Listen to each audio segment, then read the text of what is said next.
some numpty filled the box with foam. You can see that white stuff there, that's foam.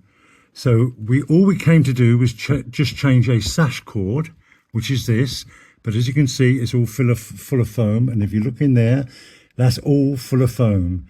Now in order to get the sash window working again, that's all got to be taken out, and we don't know how deep it goes. So what we're doing is we're cutting that section of the box out, as you can see, so that we've got a chance of clearing away the foam, which, as everybody will know, the foam goes absolutely everywhere. So watch this space. So what we've done is we have sliced that down now, and we're just about to pull it out. So we've taken that bit of wood out, and there you can see all of the foam that goes all the way up.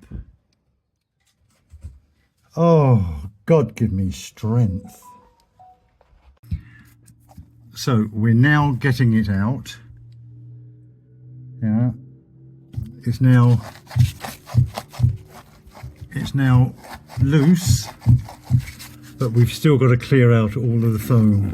And the simple way to do this is with a carving knife and lots of patience. Patience, that's the one thing I don't have. So we've now put the old weight on, we've cleaned it all up, and so it goes up there, and you can see it going up there, and it goes all the way up.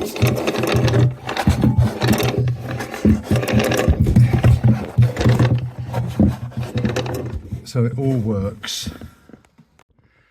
So this was a simple sash cord change, but as you've seen from the rest of the video, it was a little bit more than that. So the original pulley has been put back in, all brand new cord, yeah, and now everything, for the first time since they sprayed the foam in, actually works. So there we have it. Oh, what fun.